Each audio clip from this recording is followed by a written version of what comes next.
I use a lot of fragrances throughout the course of a month, but my current favorite fragrances are the ones I'm enjoying a bit more than the rest. Hi, welcome. Before I begin, make sure you hit that subscribe and please drop a like on this video. Thank you, I really do appreciate it. So I use a lot of fragrance throughout the course of a month, at least 2 a day and sometimes more. At least 1 in the morning and 1 later in the day. I rarely plan what I'll be wearing and often go by a combination of mood and occasion. Lately I've been reaching for more warmer scents along with some very easy to wear fragrances. I've also gone back more and more to some old favorites of mine. So first up, the OG that got me into the Valentino Uomo line. So I believe this is my second bottle of it, and this is a fragrance I do reach for throughout the year. But I've enjoyed Born Aroma Intense, the Gold, and the others a lot more in the last months, but I really felt like getting back to this. Valentino Uomo hits you with a bit of spicy and citrusy freshness in the opening, and then quickly changes into a softly powdery and woody scent with a dose of vetiver. This has a bit of warmth and depth to it,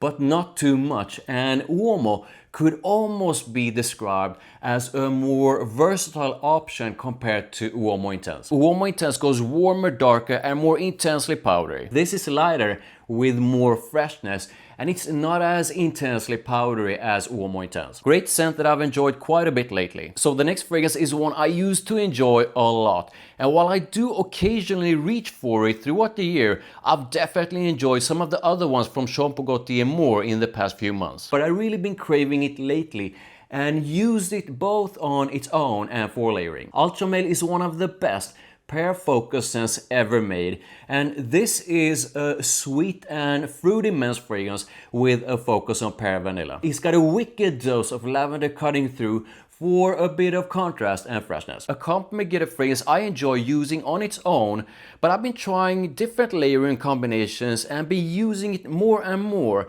together with pear ink. Pear ink is basically sweet pear with a bit of freshness and musk. And what I achieve with this combo is a more nuanced dose of sweet pear with the freshness from pear ink. And this combo almost smells like pear sorbet or something like that. Stay away if you dislike sweet fragrances. Embrace it if you love sweet scents that get compliments. So next up, a fragrance I think Prada should have kept in the line. I was actually surprised at how many compliments it gets, and it's definitely among the top compliment getters in the Luna Rossa line. Eau Sport is pretty much like the fresh version of the OG compliment getter Luna Rossa. Citrusy and aromatic freshness with a light kind of woodiness and a gorgeous soft hint of powdery freshness. I love wearing this, and Prada, if you're watching, why not bring a new fantastic freshie to the line? So next up we have the spiciest version of Versace Eros. Eros Flame is in a nutshell a smooth mix of vanilla and woodiness that's slightly sweet and warm with a fresh opening. What I really like about Eros Flame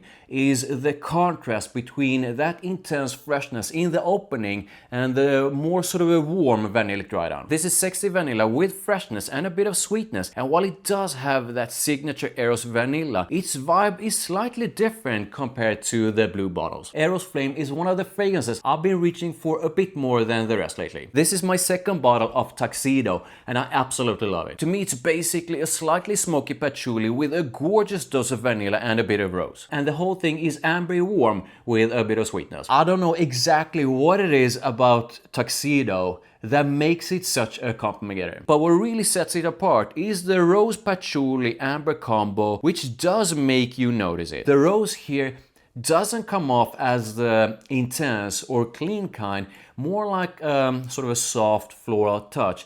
And I think that's also one of the reasons why this is such a mass appealing head turner. The dent is getting bigger, and Tuxedo is one of the fragrances I've reached for quite a bit lately. A substitute for Tuxedo could be Rocca's Mustache, which is a very affordable scent, especially compared to Tuxedo, which is very expensive. These two, however, are not 100% the same. So I've used all the ombre leather more and more since I bought it, and I really enjoy it. I'm gonna link to my Tom Ford ombre leather comparison above, so feel free to check it out. The direction that Tom Ford took with all the ombre leather really surprised me, because this is so different compared to the previous two. All the ombre leather is basically the most mass appealing version of ombre leather. A very likable dose of vanilla and soft leather with intense spiciness and a bit of sweetness. Whereas the OG Eau de Parfum and ombre leather Parfum go all in on that sort of a signature ombre leather, this, or the ombre leather, goes all in on a soft, warm and sweet mix of vanilla and leather. I ranked all the ombre leather on 4th place in my best of 2024 video, so make sure you check that video out. And this is a fragrance I've enjoyed quite a bit lately. So next up we have what is one of the sexiest vanilla focused fragrances I have. It's an absolute monster of a compliment getter and I absolutely love it. Absolute Aphrodisiac is all about a sexy dose of vanilla mixed with a bit of leather, and it's ambery and soft musky. It's got a fantastic soft sweetness to it as well. And Absolute Aphrodisiac is so good, it's one of my fragrances for life. Now I usually use it on its own, but I've been experimenting more and more to come up with different epic fragrance layering combinations, and I've used these two quite a bit lately. One of these combos is Absolute Aphrodisiac together with Dior Fahrenheit Le Parfum. Vanilla, a bit of booziness, smooth leather and sweetness. The vanilla and leather of both go so well together, and the combo basically makes it richer, more nuanced and boozy sweet. The other combo is together with 1 Million Royal. This basically takes a royal spicy and ambery touch and is soft bubble gummy sweetness and adds it to the vanilla and leather dominant Absolute Aphrodisiac. If you love the scent of vanilla, then I can highly recommend Absolute Aphrodisiac. And if you have the other two and want to have some fun, then I can highly recommend trying to layer these. So next up, a very recent purchase, and one I actually wish I would have bought sooner. This is a mix of creamy woodiness and soft leather that's softly powdery and a bit ambery. I actually think there's quite a bit of uniqueness to Boss Bottle Parfum, and this is the kind of leather scent that I reach for when I want leather, but a very smooth dose of it. This is not an ombre leather kind of leather. There's absolutely nothing intense or strong or sort of raw about it. If you love creamy woody scents and leather that's of the very smooth kind, then you really gotta try this. Do not expect something intense, loud or beast mode though, and do not expect it to be very similar to the original Boss bottle. It's very different. So next up, a fragrance I bought kinda late last year. It took the 3rd spot in my best of 2024. I'm gonna link to that video above, so make sure you check it out. This is Scandal Absolu, and to me it's sort of like they took the sandalwood from Scandal Le Parfum, added a bit of the caramel from the OG EDT, and added a big dose of sweetness and fruitiness. Fruity, sweet and woody with a hint of caramel. I've been using it quite a bit lately and it really performs well on my skin. I really don't need that many sprays to get a good scent cloud with it. So next up is a fragrance I used to use a lot. And when I say a lot, I really mean it. But I actually took a bit of break from it. I just think I used it too much. But I started reaching for it more and more a few weeks back, and I really like it. Tobacco Blaze is like if you took the leather from the OG La Yuqawam, which is basically a Tuscan leather inspired scent, and added quite a big dose of fruitiness and smokiness to it. Sort of like that. Intense leather, an almost ashy kind of smoke and fruity sweetness. An absolute head turner and an attention grabber that really stands out. But it's only for someone who loves smoke and leather. Definitely stay away if that's not your thing. I really missed this and glad I started reaching for it again. So Santal 33 is one of my fragrances for life. I absolutely love it, and it's an epic head turner.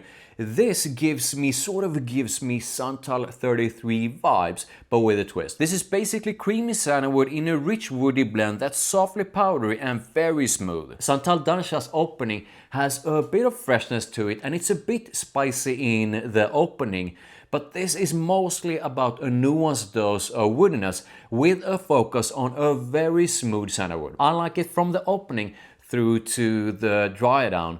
But the best part of Dan Sha is around 15 minutes or so into the heart of it, when it becomes super smooth and balsamic. Stay away if you dislike woody fragrances with a focus on sandalwood, or if you dislike scents like Santal 33, But if you absolutely love that stuff, then definitely give this one a try. To me, this falls into the category of sort of a versatile everyday fragrances, but with a twist compared to my other ones. And definitely one that falls in the more sort of a classy and elegant direction. Spicy and aromatic freshness on top of a woody base with vetiver. That combo is not a unique one, but this has neroli, oud and a touch of an almost bitter green kind of freshness as well, which does take it in a different direction compared to other sort of a fresh and woody scents. I often spray a lot, but Dunhill Icon is a fragrance I actually think smells better with fewer sprays. So the next fragrance is one I pretty much always get at least one negative comment about whenever I talk about it. And in a way, I sort of understand,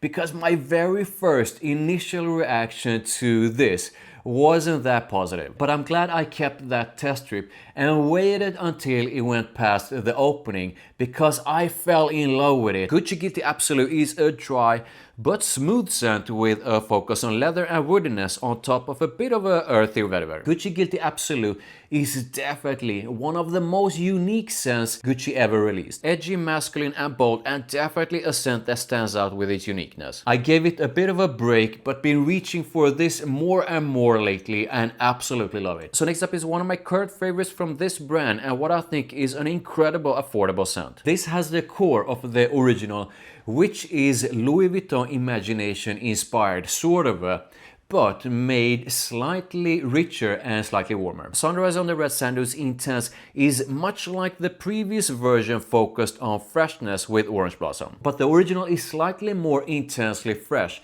whereas the Intense has a bit of amber warmth and shine to it, and definitely has more nuances and more layers to it. Sunrise on the Red Sand Dunes Intense is a fantastic freshie and definitely among some of my current favorites. So there you go, these are some of my current favorites that I've been reaching for quite a bit lately. Now I would absolutely love to know which fragrances in your collection you've been reaching for a bit more than the rest. So make sure you put that in the comments. Please drop a like on this video. Thank you, I really do appreciate it. Make sure you hit that subscribe, make sure you hit that notification bell, and make sure you check out the videos over there, and I'll see you in the next one.